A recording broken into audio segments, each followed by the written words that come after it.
Good evening, everyone. Guys, we are in for a wild time. So I was going to do this video and we was going to start about, and we was going to use the jokes of this about the anger that is bubbling in the United Kingdom. And I can surmise that this is also bubbling across the West. But guys, honestly, literally, since I got back, two new articles, two stories have just hit the news. One of them's all over, and the other one, I think it's going to be in the front pages of tomorrow's paper. So, first of all, we're going to be talking also about these exploding mobile phone pages that's just happened all over the Middle East. Absolutely insane, guys. Wild times, and we're also going to be talking about the nuclear escalations that have just been announced in Russia. Guys, we really are living on the edge of a knife at the moment. And one wrong step, and we're going to either fall this way or we're going to fall this way. Either way, guys, the further we go down this knife edge, the more likely that it is going to be that we are going to fall over this edge. So just before we start, guys, don't forget to like, comment, subscribe. We are getting so many videos taken down now. It's unbelievable. We're getting videos now that just vanish. We don't even get explanations about why they've vanished anymore. We're trying to work that out. We're trying to work out why the algorithm, for some videos, it will give us a warning. It will say X, Y, and Z. And for other videos, it just destroys them. They vanish. They go into cyberspace. They vanish. We do not even see them. We've still got, luckily, we've still got a lot of these videos on hard drives. We don't know what to do with the videos we've got, because obviously if we repost these videos, they're just going to get taken down. But we want to repost them because we think we're covering subjects that need to be covered. Anyway, guys, like I said, thank you for joining us. Don't forget to like, comment, subscribe, share our stuff. We really appreciate it when you guys do that. So, like I said, I was going to start this video and talk about this video when I started doing the research for it and putting the articles together. We was going to talk about the growing anger in society right now at the moment, where you've got people like, Hugh Edwards. He's not facing any jail time at all. And then we've got people from Facebook going to jail. And I was going to talk about, the surrounding things about the BBC. I've got a lot of articles to share about the BBC and just, some of the wild people they're employing, and another person's been sent to jail for, well, I'll come on to that, but another person's just been sent to jail for bestiality and animal cruelty. Guys, I've not even started to go full Raven yet, but at some point when I get more followers, I'll be able to go full Raven because I'll have a bigger following and it'll be a lot harder to, it'll be easier for me to get my message out. And then if I'm cancelled, it will be, I'll have a bigger platform to work with. Anyway, guys, then I was going to go with I was going to start with these exploding pages that's just happened all over the Middle East. Guys, honestly, when I first saw this article about the exploding pages, I was like, right, come on, is that real? That's like something off an Austin Powers movie. But then it was like, no, exploding pages. So we're going to talk about that. There's not really much information about the exploding pages at the moment. It's literally the first report's exploding pages, and that's it. So what I'm going to do is I'm going to speculate on how I think these pages will have infiltrated the Hamas group, or sorry, not Hamas, Hezbollah. But then, literally, as I went upstairs, there was a new announcement from Russia. I'll just read it to you, actually, guys. I'll read it real quick. Where are we?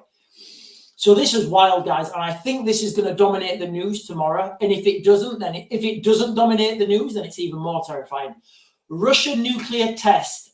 Chief says Moscow is ready to resume nuclear testing at any moment. And I'll put these links in the description, guys. So the summary is Russia's last nuclear test was in 1990. A Russian think tank wants Putin to start doing nuclear tests again. Starting nuclear tests would be a possible response to letting the Ukrainians use missiles. Resuming tests could and most definitely will start a new nuclear arms race. This is from the head of Russia's nuclear testing site on Tuesday, today, guys. said his secret facility was ready to resume nuclear tests at any moment if Moscow gives the order, in rare comments likely to fuel concern that the risk is a step towards escalation. And this is from a Reuters article. So one of you guys put in the comments, you know, are we close to seeing a nuclear conflict? And you know, straight away I said, you know, regardless of the rhetoric on the you know, all this rhetoric, no. Because what people don't understand is the complexities with these nuclear weapons. It's not like having, you know, something in your basement you can just pull out and dust off and use. You know, these things need servicing. These things need refurbishing. These things need constant upgrades. You know, and one of the key elements of these nuclear weapons is the tritium. Now, let me share this with you real quick, guys, so you have a quick a rudimental understanding of why tritium is so important. So here it is, guys, tritium. Tritium in nuclear weapons. Tritium is an important component in nuclear weapons. It is used to enhance the efficiency and yield of fission bombs and the fission stages of a hydrogen bomb in a process known as boosting, as well as external neutron initiators for such weapons. Guys, I'd love to say I know what all that means. I don't. But what I do know is tritium is an important, you know, element of these systems. Now, if you look here, guys, the cost of tritium is $30,000 per gram. Now, that is a lot. So what we understand, as of 2000, commercial demand for tritium is 400 grams per year. So what we understand is tritium is rare and it's very expensive. Now, Russia touts themselves as being the world's nuclear superpower. They say they've got more nuclear weapons. They've got the biggest stockpile. They're the biggest. They're the baddest. They've got the most. Absolutely fine, guys. Do they have enough tritium to supply those nuclear weapons? That is the question. I don't think they do, guys. Let's look what's happened in what we know from the Ukraine war. We know that the Russians have vast, I probably can't say vast enough, vast amounts of corruption. You know, you saw this, like, not least with the cheap tires they were buying from China. So the generals or whoever it is, they've been given money to make sure the vehicles are serviceable. Instead of buying good quality tires, they've been buying cheap tires from China and pocketing the difference. That is great. That's all well and good until you need to do a war and then your tires fail and your trucks fail and your army, your logistical supply fails. So we've seen this, guys, all over the Russian military, and it's been an absolute embarrassment for Putin. So would it be hard to say in the realms of, would it be in the realms of possibility that whoever's in charge of supplying these nuclear weapons with tritium, whether they've been saying, yes, of course, Vladimir, I buy plenty tritium. We have plentiful supply of tritium. It's no problem. You know, and he may be just keeping a little bit of that for himself or something like that. So, guys, that's what I think's happening. Now, if you guys were old enough, I'm certainly not, but, you know, I've read all the documents on it. In the Cold War, there was the United States testing weapons and there was the Russians testing weapons. Part of this testing weapons, it's not just a show of force. It's a technical, technical confirmation for each particular side. So when the Russians are testing a system, they're confirming to themselves that they know how to, you know, how to do this and how to detonate these things. Because, you know, like I keep saying, like I've said in so many videos, it's a very complicated system to get all these things to hit critical mass at the same time. Likewise in the United States, which, you know, I think the United States will have a better servicing regime. But again, both countries, it's very expensive to keep these weapons refurbished. It's really expensive. And in these times of relative peace, you know, there's no real incentive to do that. Right now, I think there is an incentive to do that. And that from the article today, what we're seeing is the Russians are starting to talk about nuclear testing again. And this is what you'd see, guys, in the run-up, in the build-up to a nuclear conflict. Now, I think what we're going to see at some point is the use of low-yield tactical nuclear weapons on the battlefield. That will get normalized. And guys, and I know people are saying, oh, it'll never be normalized. Guys, we've literally had 2 assassination attempts on a presidential candidate, and nobody's talking. It seems like it's gone already. It's gone out the news cycle already. Nobody seems to care anymore. So, these things happen and the news cycle moves that quick. We just forget about it. We really do. It goes, nobody cares, and then it's just off. And it will get to a stage where my speculation, guys, I need to caveat these to these live streams. This is a lot of my speculation, a lot of my analysis, and a lot of my opinions. But guys, let's face it, with this hair, I'm usually right. No, I'm joking, guys. No, I'm not. So anyway, so what we can understand is the nuclear conversation is happening in Russia. Remember, if they're showing us the tip of the iceberg, what's underneath? What's happening that we don't know? We already know now that it's come out in mainstream media that the Russians may be helping the Iranians with their nuclear program.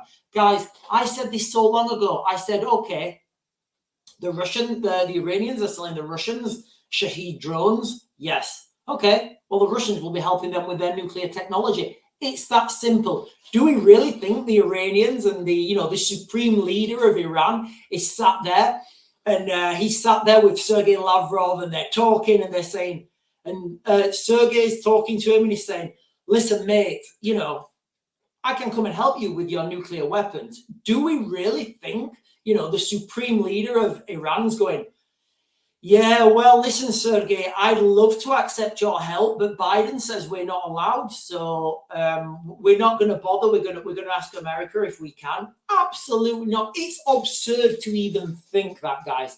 So I would say, and I would argue, the Iranians are a lot further down their enrichment program than we think.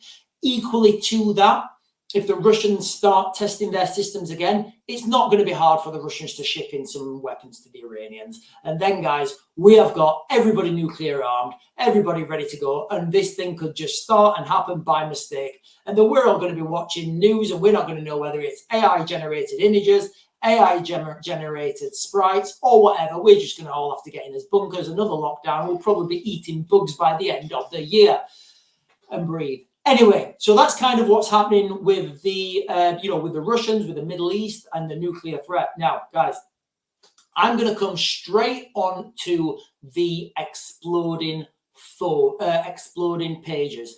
So for those of you who don't know, there's been, and again, so I think this is going to be, there's a high likelihood that whoever did this, and everybody's pointing to the Israelis, and, I kind of point that way myself, but nothing's come out officially. This could be the start of the Israelis doing a new campaign, because it would make total sense for the Israelis to take out the leadership, just get those guys in hospital, get those guys incapacitated, and then you do a huge strike when the leadership, when Hezbollah, when everybody who's been using these pages, when they're incapacitated, when they're in hospital, even if these are minor injuries, that's when you would do a large airstrike, a large artillery strike, mortars, whatever. But I think tonight could be a mass escalation from the Israelis. Guys, that's my speculation. It makes tactical sense to do that. They may wait a couple of days. They may wait till Friday. I don't know, but it would make perfect sense now. Now, all the Hezbollah leadership, as we know from mainstream media, while the Hezbollah leadership are in, I was going to say prison now, in the hospital getting treatment, this would be a prime time for the Israelis or whoever's done that to strike. So that's what we should be looking out for now. So what do we know about these mobile pager detonation strikes? Guys, it is absolutely wild. If it wasn't 2024, I'd probably not believe this has even happened. But, it's 2024. Anything can happen. Anything is happening. And it's all happening right in front of us. So as we understand it, there's been, I don't even know how to word this. Basically, there's been a load of pages, like, the old 90s pages A load of those have exploded. Now, people are speculating that these have been given to what Hezbollah have been using to communicate. So what I can speculate from this is somebody has donated these, they've managed to infiltrate them, somebody put on the comments that these were held up in customs or something, and that gave the whoever it was time to pack a few grams of explosives in these things, you know, wire them up to to detonate when they receive a call, potentially from a certain number. Now, you know, this will have had to be done weeks ago, because for it to work, for it to be effective, people need to be using these. People need to trust them. People need to have them on their person. If you just give something to someone, you know, and say, right, carry that on you at all times, especially in the Middle East, guys, you know, they won't listen. They'll just use their mobile phones. They will. That is the reality. You know, unless they're using it, unless they're carrying it around on their person. And they're only going to do that if it's being used for a while. So I would speculate these things have been used successfully for a couple of, maybe for a week, maybe for a little bit longer. And then, for whatever reason, you know, whoever's decided to detonate these has detonated them. And, you know, so what you're getting is you're getting some fatalities, but you're getting a lot of flesh wounds on hands, flesh wounds in hips, flesh wounds in groin areas, where people naturally keep these pages. Now, this has not been a catastrophic blow. I'm not going to use that word.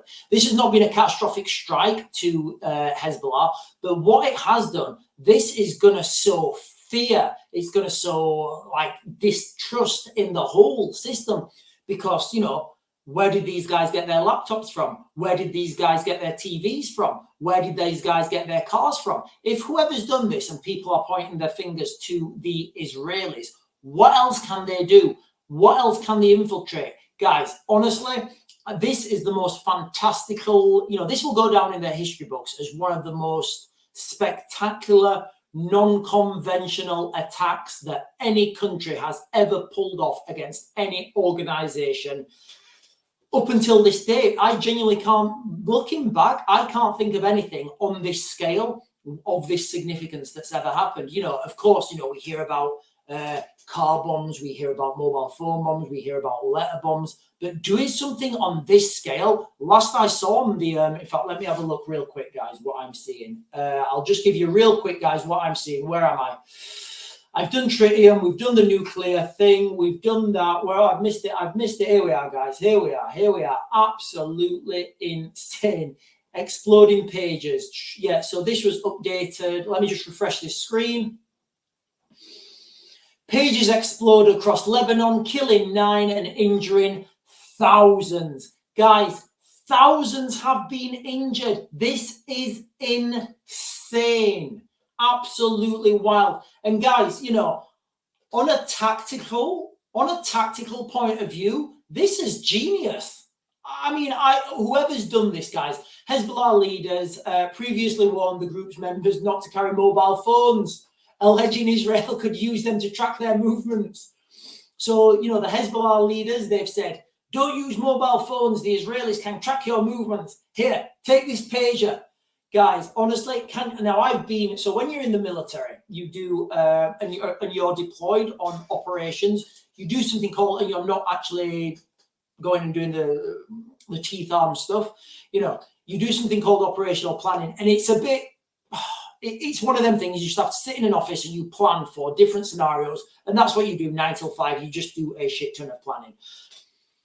I can imagine somebody in an ops room, let's just say Israel, it is Israel. It's pointing towards it being the Israelis, but until the Israelis have come out and said, yes, it was us, we don't know. But, you know, somebody in an Israeli ops room saying, lads,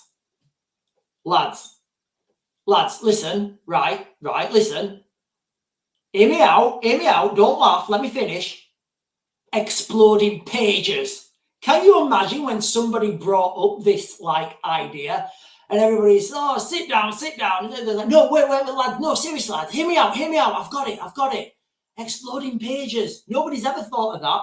And honestly, guys, I like, somebody with a military background, it's absolutely, you know, it's genius. Let's share the article. I'll share the article with you guys, and I can see there's quite a few questions poking up. So I'll share this article and then we'll do the questions.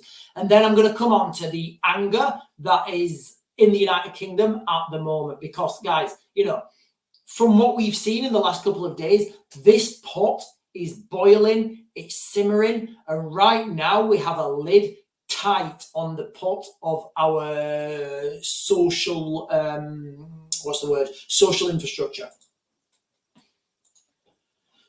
So we've read that, guys. We've talked about that. I'm not going to play that video because it's quite graphic, but I'll try and get all these links in the description. 9 people have been killed. So 200 of the 2,750. Wow. So 2,750 people have been wounded, guys, by this strike.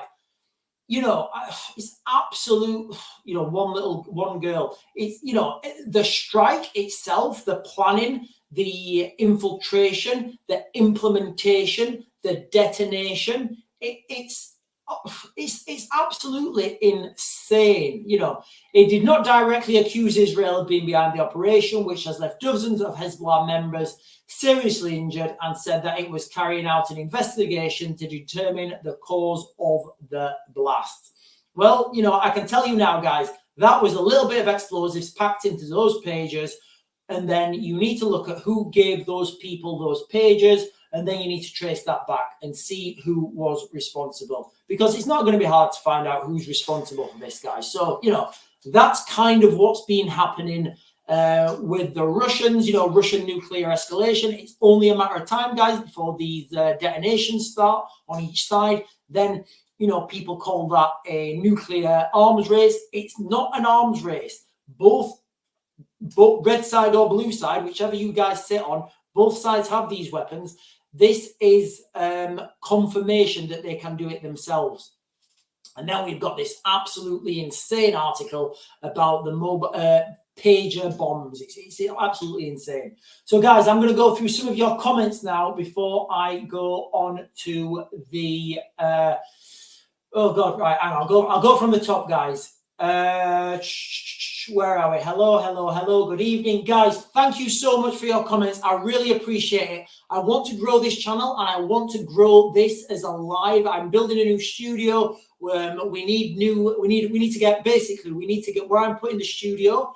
We need to get another oh, the camera's gone weird. Camera's back. Where we've put the studio, or where I want the studio, we need to get another Wi-Fi socket so I can plug into the internet, because streaming it, it's not always the best. The connection goes, and it's a little bit far from my router. So, you know, we're building that studio. Stacey, cooking dinner, and just remembered you was going live. Glad you're live. Well done, Stacey. What are you having for tea? Is it an efficient meal? Tell us what you're having for tea, Stacey, because I'm really hungry. I've been so busy today, and we're having burgers after this. Matt Barr, evening. Same here, having a lazy night tonight. Oh my God, that could happen to our phones. Yes, we do. So let me put, so Stacey. Oh my God, that could happen to our phones. Yes, it could happen. Like, I mean, how big are these pages realistically? I mean, are they like that big or something? So you'd be amazed the amount of, you know, what you can pack into these cavities in mobile phones, in cups, you know, all sorts of stuff can be, like when I was in the military, we did, we went on certain courses, and you would do search courses. This is mainly for operations in Northern Ireland. And, you know, you'd go through houses, and you would have to identify things that could potentially be used as, you know, as a device. And guys, honestly, the amount of anything really, guys, plastic explosives, it's like Play-Doh. You can cram that into anywhere. Anything with a SIM card can be remotely activated. Anything with a connectivity can be remotely activated. So, you know, it's absolutely insane. Lammy reckons, hang on guys, let me read this first. Lammy reckons climate change is more dangerous than terrorism and everything else that's going on in the world. Also, our own PM has gone to Italy to get advice on how to run a country. Yeah. So, guys, I genuinely don't know how to talk about David Lammy anymore. I mean, he's done this, like, I don't know if you've seen it. He's come out and he's done like this weird, like this stuff. Like, so he's foreign secretary. He's not the environment minister. He's not the, he's not. It's his job to go around the world and get us more money. That's it, guys. Basically, his job is to go around the world and get more money for Britain. That's it. I don't care what anyone says. That should be his primary job. So he should be pushing British exports. He should be trying for cheaper imports. He should be looking at trade deals with non-EU countries who have cheap labor, cheap resources, all that sort of stuff. That's what David Lammy should be doing. It's not his job to talk about the environment. It's not his job. I mean, when you think about, I think it's China who is the biggest polluter. Then it's India, I think, and then maybe Russia or something like that. But, the United Kingdom, we are way, way, way, way, way behind on on our emissions. And it just seems absolutely insane. And I know I keep going back to it, guys, but, if you live in the United Kingdom and you don't know, but if you've been following my channel for a while, you'll know I always talk about the amount of oil that we have in our territory in the Falklands. We should go down there, we should take that oil, and we should say, do you know what? We can either take it ourselves and be prosperous and be rich, or we can let the Russians take it, sell it to the Indians, then the Indians can process it, sell it back to us at a massive uptick price, and we can pretend we're getting clean energy.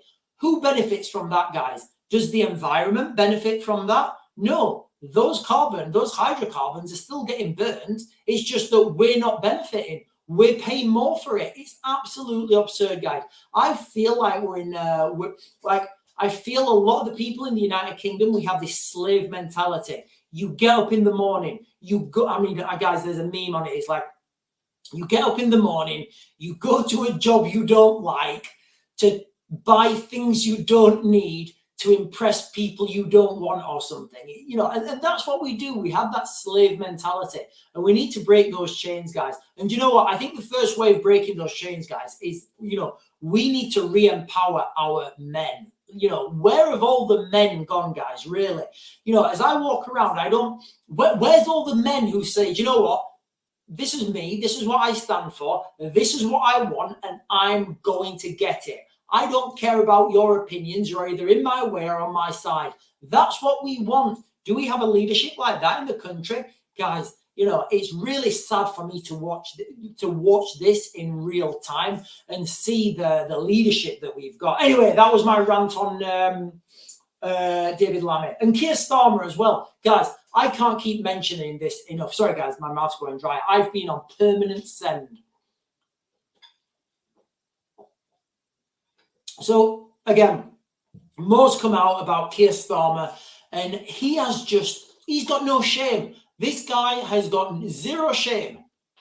First of all, the biggest shame is that he's letting another dude, this, Lord Ali or whatever his name is, he's letting Lord Ali buy his missus clothes and buy himself clothes. I mean, I buy my mate clothes if I'm in Primark and I'll see a funny t-shirt or something, I'll buy that, like a funny t-shirt for my mate or something, or, something weird. You do that for your mate. So I get that. If you're a multimillionaire, you might buy your mate a private registration plate that says W4 NKR or something and say, here, mate, I've got you.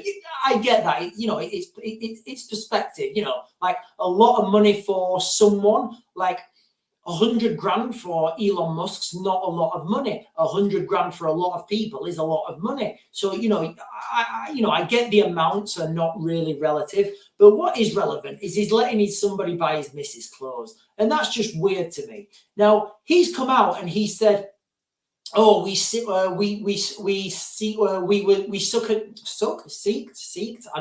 They asked for advice, basically. So my first questions are, right, who did you ask advice for? Your nephew? Mick down the pub? Did you ask Lord Ali for advice? It doesn't make any sense. Who did he ask advice for on whether they could take bribes? You know, because that's what it was, guys. You know, it was, you give me something and I give you something. You buy my dress, it should be. You buy my wife a nice dress and I give you a security pass for the White House, for number 10. Guys, the real question here, and I said this before and I'll say it again, the real question here is, why did he need a security pass to get in when he wanted?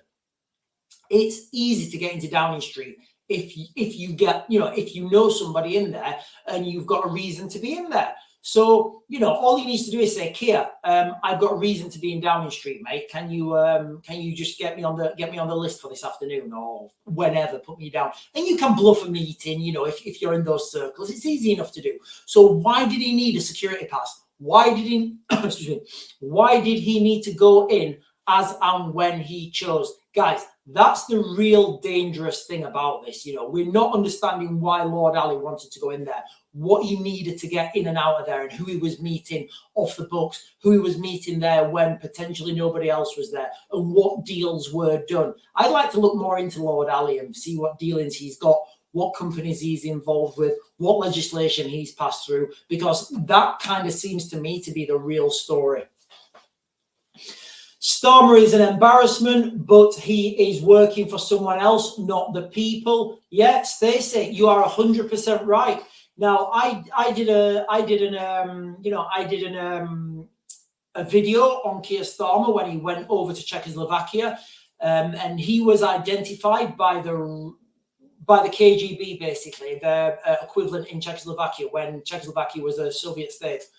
And he was identified as a person that could be of potential exploitation in the future. That's open source intelligence, guys. That's not me speculating. That's the reality. So do we think that they just said, oh, yeah, we're not bothered about Keir Starmer anymore. Now Keir Starmer is the British Prime Minister. We can't exploit him. No, of course not. That's not how subversion works, guys. I've done lots of videos on subversions, 4 phases of subversion. Right now in the United Kingdom, we are literally about to go into the crisis phase, guys. So the first phase of starvation, although we're going to come to starvation as well, the first phase of ideological subversion is demoralization, where you tell a country, a person, a people, you tell them they're bad, you're bad, you're bad, you're bad. You force this any way you can. You focus on schools, religious groups, political parties, political groups. And over years, this usually takes about 15 years, but in Britain's case, it's taken a considerable amount longer. Not because they didn't want to move to the next phase, but because it wasn't strategic for them, the Russians or the Chinese or whoever, it wasn't strategic for them to move into the next phase. Then comes the demoralization phase, then the disruption. Basically, the next phase is when you start protesting that country. You start funding any group that splits society, any group that can spread disinformation until people don't know what's real anymore. You know, you've got one group saying we don't like you. You've got blacks versus whites, browns versus yellows, men versus women, straight versus gays. Anything like this, you spread that among the civilization. Then you have the crisis phase. So the crisis phase would be when the country breaks out into civil war, everything goes wrong, and in that crisis phase, you will get almost 100% of the time, you will get a polarization. And when you get polarization, then you will get a strong draconian leader, and people will follow that leader blindly, guys. And that's the danger that we run in. We're about to cross into the crisis phase. Starmer's embarrassment, 24 karat gold. Yeah, so 24 karat gold is $82 a gram, and tritium is 30 grand a gram. So yeah, really expensive, guys. Tritium, it's like ridiculous. Fun fact: the Great Britain is one of the only places in the one of the most reliable producers of tritium in the world. And believe it or not, guys, Rotherham is one of the places that produces tritium. absolutely insane. It's a little industrial estate off the I think junction 33 on the M1. It's just this little industrial estate with a really obscure building. I don't know if they produce it there or that's just their office. I assume that's just their office. But yeah, Britain is a big producer of tritium. 365 times more expensive than gold. Yeah, we should all be storing tritium if we can get it. The UK don't own a lot of tritium. Matt, the UK produces a lot of tritium, mate. There's a place there, and I think there's a place in Scotland called Macrahanish that I think they used to produce tritium, or they still produce it. I don't know. I'm getting a selfie stick and keeping my phone away from me. Yeah. So we're all getting selfie sticks and keeping our phones away from us because, you know, we don't want anyone to put a couple of grams of C4 in it or whatever. Keep it out of your pants. Yeah, we're talking keeping it. Oh, let me take that one down. Yeah, keeping my phone out of my pants. Reinforced nappy. It's a texplosion. Texplosions. That's what it's going to be, guys. Texplosions. And I said, you know, I said on my previous video when we were talking about this, I said, guys, I mean, I did this video when it was 2 minutes fresh. I said, guys, this is going to be a meme generator. There's going to be so many memes come out of here and it's going to be wild. It's genius. Yeah, guys, you know, so James Brookweevil. It's genius. It is alleged, most probably Mossad. Yeah, it probably is. But also provocational. Is Israel ramping up? Yeah, so that's what I just said. This could be a softening blow, a softening strike, you know, because if you've got thousands, like what did we say, 2,600 people have been injured, you know, by basically somebody made a phone call, like a group call, and 2,600 people are in hospital now. Absolutely wild, guys. It's genius. It's evil genius. It's catastrophic. You know, it's just wild.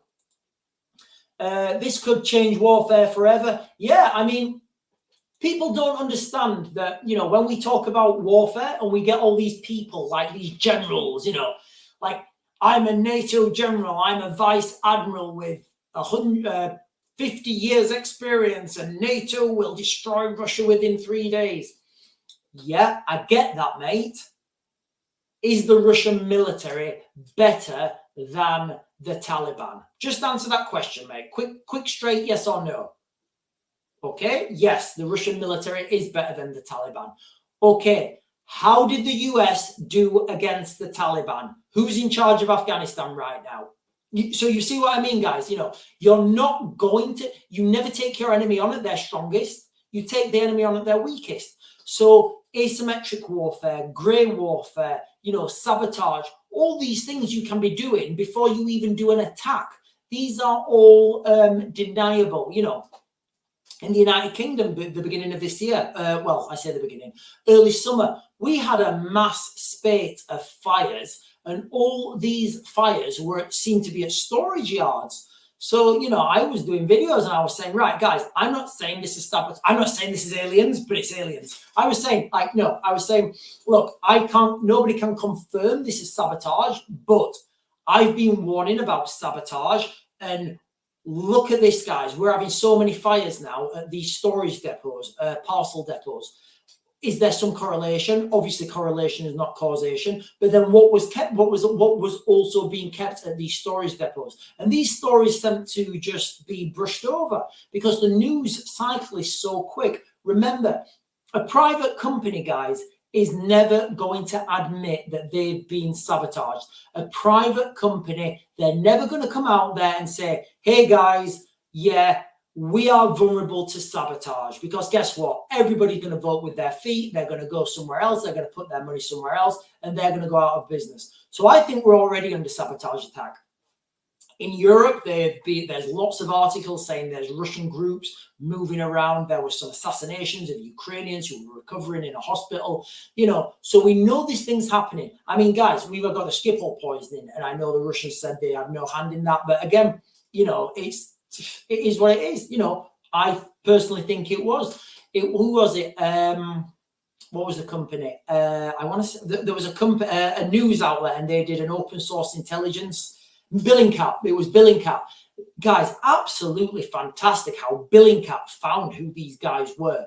They basically, from a few pictures online, they got them, they made assumptions. And again, you know, we say we shouldn't make assumptions, but if you've got nothing else to go on, you can make assumptions and explore those assumptions like Billingcat did. So I think, and I'll try and link that into the description to this video once I've posted it. They said, right, how old are these guys? Okay, they're probably aged between 30 and 45. Massive group, I know. Okay, so to be in that position, what would you have had to do in Russia? They said, right, okay, well, they're probably ex-Spetsnaz. They've probably ex-KGB. So then they started to look what open source material they could find. And guys, they found these two people. It was fantastic. I'll not go into it now, but I'll put the link to this description as soon as it's posted. It's absolutely fantastic. You know, and once you look at that evidence, and it's all open source intelligence, guys, you can't hide anything anymore. Nothing's hidden. You just need to know where to look. So yeah, Stacey is having cheesy chips with bacon and mushroom. Stacey, that sounds absolutely delicious. How are you cooking your bacon? Do you grill it or do you put it in a pan? Or, you know, or is there some other way you're doing it? Please don't tell me you put it in the microwave, because I'm not sure my hair can handle that. What else have we got? Yes, we do. I'm so glad I didn't vote Labour. Yeah, I mean, it's absolute. Yeah, I feel like we're on the brink of a crisis in the US. Yeah, I mean, the US, it feels like, you know, I spoke to my US friends about that. And, you know, I said, guys, what's happening in the US? For those who've been following the channel, one of the other, apart from Kiev, one of the other places we're looking at moving out to is Texas. So, you know, I've got friends in Texas, just outside Austin. Now, they're telling me the problems that they're having, and the United States has become really polarized. And guys, what did I just say about, you know, ideological subversion? It's not just the UK who's been a subject of ideological subversion. The whole West has been ideologically subverted for the last, I mean, you could argue since, I mean, you could argue there's, you know, if you're going to put a date on it, you should put like the end of the Cuban Missile Crisis, because that for me was when the Russians knew they couldn't take the West on in a fist fight. They just knew. So then they had to start ideological subversion. So you could say it's been drip fed us since 1962. Everything you look at, guys, until we've got people now in the United Kingdom like David Lammy and Keir Starmer, who it could be argued have already been ideologically subverted. And the genius about ideological subversion is that people don't even know they've been subverted themselves, because they're fed propaganda when they're at a young age, and that propaganda then, you know, what does it, you know, that propaganda will then define them for the rest of their lives.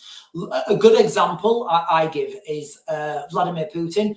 Vladimir Putin was a young boy, and he will have been at a very, very impressionable age at the crescendo of the Cuban Missile Crisis. And he will have seen that for what it was. He will have seen that as the beginning of the fall of the Soviet Union, or the Soviet Empire. And, you know, as he's grown up, he's had to see the Soviet Union smaller and smaller and smaller, and that's made him angrier and angrier and angrier. Again, this is my opinion, guys. This is my opinion from understanding history, understanding Russian culture, understanding Slavic culture, understanding that part of the world. And guys, I can pretty much tell you now, no mainstream media presenter on the news, on the TV, none of them understand this, because they haven't lived there like I have. They haven't lived in these countries. They don't know the language. They don't know the culture. They don't know those little nuances where you understand what makes a person tick. You know, and if you don't understand that, how can you go out and negotiate with these people? How can David Lammy go out there and negotiate with Sergei Lavrov? He can, but he won't be successful. It will actually be embarrassing. Anyway, guys, so yeah, absolutely insane times. And it's not just yourselves in America. Like, yeah, so next comment down. Yeah, don't worry, it's us in the United Kingdom as well. Guys, the whole of the West is collapsing. And I genuinely don't see where it's, you know, I don't see an end to it at the moment. And I feel incompetency is driving us towards this, where we're going. And guys, if you've been following my channel, I think we're heading towards a global conflict, or of an industrial scale. And we can avert this, but we don't have any balls. We don't have any men with balls, unfortunately. We have little men with little balls running the country, guys. Yeah, that's what I meant. Yeah. So you don't. Yeah. So tritium is very expensive. You don't really need to produce a lot of it.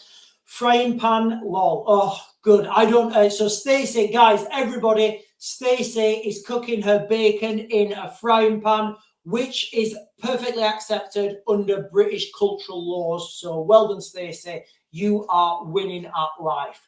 So guys, we're going to talk now about why people are angry. So the last 45 minutes, guys, that's just what's happened in the last 2-3 hours. What I'm going to talk about now is how people are angry. So me and Sarah went out earlier on. We was in Wetherspoons. We was having some dinner.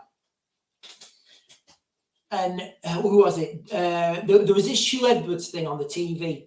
And people were shouting really bad things, like in the middle of Wetherspoons at like 2 o'clock, 2 o'clock, and it was a bit of a rowdy Wetherspoons.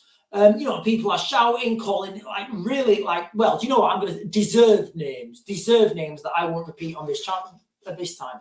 Now, they were shouting things at, and saying things, but then it turned against Keir Starmer, and people were angry at Keir Starmer. People were saying, yeah, if we say anything about it online, we'll get sent to prison. If we do this, they'll send us to prison. And then Keir Starmer, there was something on the news about Keir Starmer. And guys, I've never seen anything like this. This was just in a local Wetherspoons at like 1:30 or something. People are angry, and people are angry because they're seeing things like this Hugh Edwards. They're seeing Hugh Edwards, and guys, I've done videos on it, so I'm not going to go into it now. They're seeing things, and then they're looking and thinking, well, hang on a minute. We've been paying this guy. My money on BBC licensing fee has been paying this guy. Even when he was, these allegations came out and he was suspended, he was still taking a salary. £200,000 or so mainstream media is telling us. And now people are saying that he should do the right thing and give that money back. Guys, this guy, in my opinion, he's a scumbag. He's a nonce. There's nothing worse that can happen to him. Should he pay that money back? Absolutely not. And he won't, because the law, why would he pay that money back? What's he going to gain? There's no legal system. We don't have a legal system to take £200 that's been paid in salaries, and people are complaining about the wrong thing. The crime here is not some nonce taking money that's given to him because he's arrogant.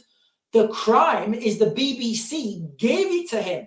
How many more of these things do we have to fund, guys? How much more do we have to fund before people wake up? People understand that we are funding an organisation now. Is this the first offence of this type of nature within the BBC? I don't know, guys. I can't speculate. I'm not going to go down conspiracy lane. In totally unrelated news, guys, I'm going to share this article with you. Let me get this. This is wild, guys. Again, absolutely insane. Here we are, guys. Unrelated news, guys. Totally unrelated news.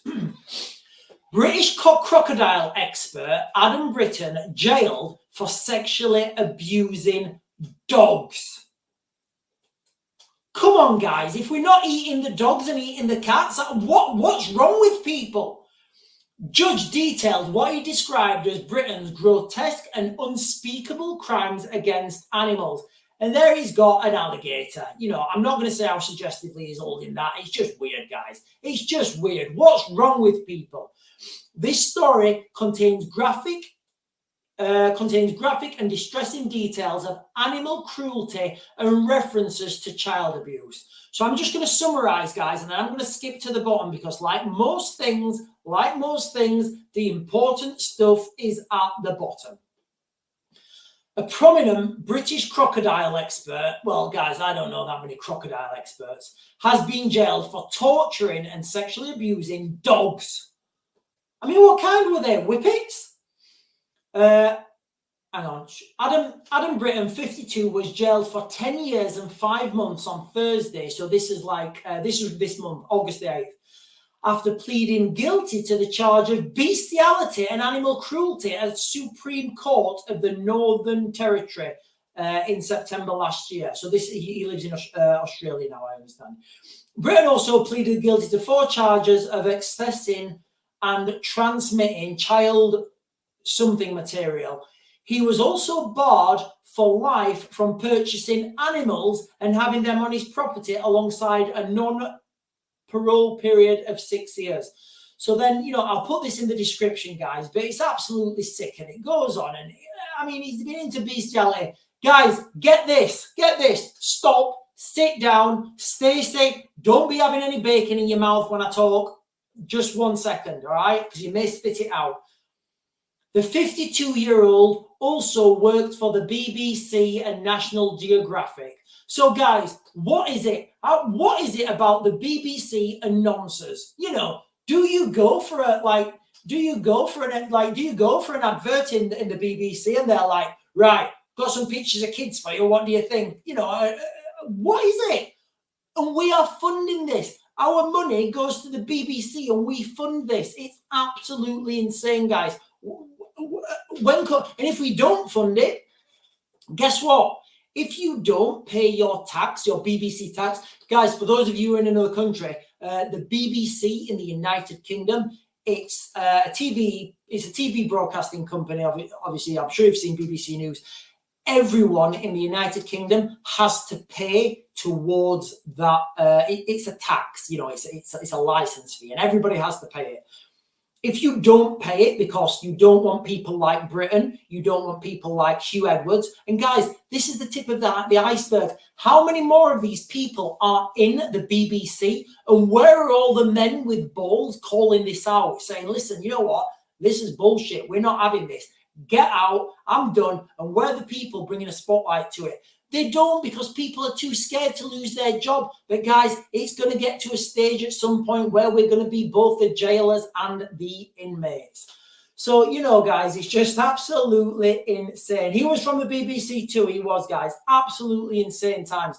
And this is it. This is why people in the United Kingdom, why people in the West are so angry. They're seeing things like this and they're just feeling helpless. And Keir Starmer at the moment, he's got this pan and it's boiling and the heat's there. And every time he goes away with his wife and, you know, they have some new clothes or somebody gives them a 20 grand necklace, or next time Lord Ali gives her a pearl necklace, you know, we're all seeing this and we're all like, oh, this is ridiculous. This shouldn't be happening, because we're looking on social media. We're looking on channels like mine and we're going to call this out, and we're seeing it and we're seeing what's happening in real time, and we're still having to pay these people. Guys, the only way I feel in the United Kingdom we have any say is, you know, what we do with our finances. And I don't know what the option is, guys. I really don't, because, you know, like we said on yesterday's live, we don't have a second, we don't have a second amendment in this country. We have no legal way of defending ourselves. So like I gave in the, sorry guys, hang on. Like I gave in yesterday's description, and I talked about, excuse me, and I talked about, if, you know, I gave the wild example of something really dramatic happened in government. They passed the law through, and the law required people to do something unspeakable to their firstborn child. If that happened and it passed through the legal system, that would be law. In the United Kingdom, we would have no way of opposing that. Yes, of course, people would oppose it, but there'd be no legal way to oppose it. So what you'll have now is this, you know, this tiptoe, the tactical tiptoe, where they go inch by inch by inch. And I didn't think this would happen as quick as, you know, it's probably not a tiptoe anymore. It's probably like big steps at the moment. I honestly thought that when they had the vote for the old people's winter fuel allowance, I thought they would vote against cutting it and they would keep that. it's still bad. It would still be in the context that they have taken 100 whatever off us, and then they're giving us 20 back. We would have still lost 80% of 80 whatever it is, you know. So, but they didn't. They voted for it. And you know what, guys? There were people in the crowd fist bumping, going, "Yeah, we won. We're gonna take the money off the old people. We're gonna do that." And then literally, I think it was the same day, we had David Lammy go out to Ukraine and say there's an extra £600 million to pay Ukrainian pensioners and to pay Ukrainian civil servants. Guys, I'm the most pro-Ukraine person that you will find. You know, I want to support Ukraine. I think it's disgusting that they've been invaded. It's a beautiful country. It's full of beautiful people. And I class Kiev as my second city. It's one of the places we want to move. We've looked at property out there, but still, I'm British, and I think we should deal with the problems in our country before we start paying pensioners in another country. Listen to the absurdity of that, guys. British taxpayers are paying. Okay, let me go back. On the same day that there were cuts to British pensioners, so British pensioners got money cut the same day as our foreign secretary went to Ukraine and said he would fund Ukrainian pensioners. That happened, guys. That happened. It's on the gov.com website. It's absolutely insane. The 600 million, part of that money will be to pay Ukrainian pensions and Ukrainian civil servants' salaries. Where do we go if this is not dystopia? And what type of dystopia are we, you know, what type of dystopia are we heading for? You know, people are saying it's going to be Mad Max. People are going to saying it's going to be Orwell's 1984. I personally want it to be like an Altered Carbon type, you know, so I can go full Takeshi Kovacs on people and not have to worry about the consequences. Guys, I am going to cut this now. Don't forget, we are going to try and go, well, I'm going to go live every night at 8 p.m. We're going to try and build this community, build this channel. So we're going to be doing this live every night at 8 p.m. You guys are absolutely fantastic. Let's try and spread this word. Let's get people understanding what's happening, because a lot of people still have their heads in the sand. You know, people are starting to wake up, and the problem's going to be when we come into the crisis phase, people are going to be so polarized. You know, people are going to be so polarized. Like the normal people right now who are sat at home and are not really paying attention, those are the type of people, when they get off their chairs, they're so angry and they're doing stuff, they will allow anything. And that's how really bad things happen in a society. Guys, I am going to leave it there. Hang on, guys. British Broadcasting Company, Rolf Harris, with a wobbly beard, terrifying now. Thanks, Sean. My dad is £2. Oh, guys, Stacey, let me just read this, guys, quickly. Oh, no. Hang on. My dad is £2.59 short of pension credit. His monthly pension doesn't cover his rent. Guys, it's absolutely disgusting. Stacey, there's so many people like that in this country. There's so many people who are in that situation, you know. And then on the same day that this winter fuel allowance was announced to be cut, you had David Lammy going out to Ukraine and saying there's going to be an extra 600 million to pay Ukrainian pensioners. Guys, I don't know where we are. I'm going to be doing more research. More crazy stuff's going to happen tomorrow. I think this article about the Russians pushing for their nuclear tests, I think that's going to be in the papers tomorrow. The pager mobile attack. Guys, that is like something off an Austin Powers film. That's going to be a meme generator in the next 24 hours. You're going to see memes about that everywhere. I might even try and knock one up myself and put it on X. Guys, don't forget to like, follow, subscribe, hit all those buttons. I'm going to be back on tomorrow at 8 o'clock. I've loved your questions. I've loved knowing what you guys are doing. Stay safe, look after yourselves, and look after your kids.